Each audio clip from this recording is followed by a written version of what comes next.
সীমানা ছাড়িয়ে পরবর্তী অধ্যায়ে প্রবেশ করছে ইরানের শক্তি। বছরের পর বছর ধরে পায়ের নিচের মাটি শক্ত করার কাজ করে গেছে তেহরান। খামেনি আন্তর্জাতিক রাজনৈতিক প্রেক্ষাপটে ইরানকে শক্তিশালী অবস্থানে দাঁড় করিয়েছেন। এমনকি বিশ্ব মোড়ল যুক্তরাষ্ট্রকে গোনায় ধরে না ইরান। এক আলোচিত ভাষণে ইরানের ইসলামিক রেভলিউশন গার্ড কোর IRGCর chief commander major general Hossein Salami নতুন এক যুদ্ধের ঘোষণা দিয়েছেন। তিনি দাবি করেছেন, ইরানের শক্তি আর নিজেদের সীমানার মধ্যে সীমাবদ্ধ নেই। আমাদের শক্তি এখন দেশ ছাড়িয়ে গিয়েছে। শত্রুর জন্য এক বিশাল সতর্কবার্তা। এই দাবির মধ্য দিয়ে ইরান কি এক নতুন যুগে প্রবেশ করল?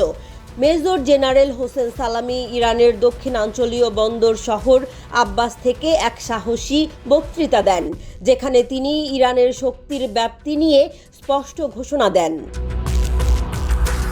তিনি হুঁশিয়ারি উচ্চারণ করে বলেছেন, শত্রুদের উচিত এই শক্তির সাথে সঙ্গতি রেখে তাদের প্রস্তুতি নেয়া, কারণ তাদের প্রথম ভুলটি তাদের শেষ ভুল হয়ে যেতে পারে।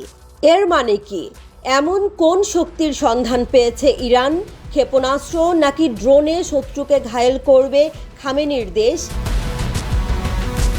সালামি আরও বলেছেন, আমরা পৃথিবীর শক্তিশালী কোনো বাহিনীর সাথে তুলনা করব না, কারণ আমরা এককভাবে নিজেদের শক্তির জন্য প্রস্তুত। আমাদের শত্রুরা মাটিতে, আকাশে বা সমুদ্রে কোনো জায়গাতেই আমাদের মোকাবিলা করতে পারবে না। এই বক্তব্য কি ইরানকে একটি নতুন সামরিক দৃষ্টিভঙ্গি প্রদান করছে? আকাশ, সমুদ্র এবং মাটির যুদ্ধের কৌশলে ইরান কেমন প্রস্তুতি নিচ্ছে? যদি সত্যি ইরান এমন কোনো শক্তি হয়ে থাকে, তাহলে বিশ্বের শক্তিধর দেশগুলো কি প্রস্তুতি নিচ্ছে? সালামি IRGCর সদস্যদের প্রশংসা করেন, বিশেষ করে যুদ্ধে ও জনগণের সেবায় তাদের অবদান তুলে ধরেন। সালামি বলছেন, আমরা ইসরায়েলি শত্রুর বিরুদ্ধে আমাদের নিজস্ব অস্ত্র ব্যবহার করেছি এবং ভবিষ্যতে এটি অব্যাহত থাকবে। এখানে কি ইরানের উদ্দেশ্য ইসরায়েলকেই টার্গেট করছে? ইরানের তরফ থেকে কি ইসরায়েলে বড় ধরনের কোনো হামলা বা আক্রমণ হতে পারে? সালামি ইসরায়েলের ভবিষ্যৎ নিয়ে আলোচনা করতে গিয়ে বলেন, আজকাল ইহুদিরা অনেক বেশি উদ্বিগ্ন, তারা সংকটে পড়েছে।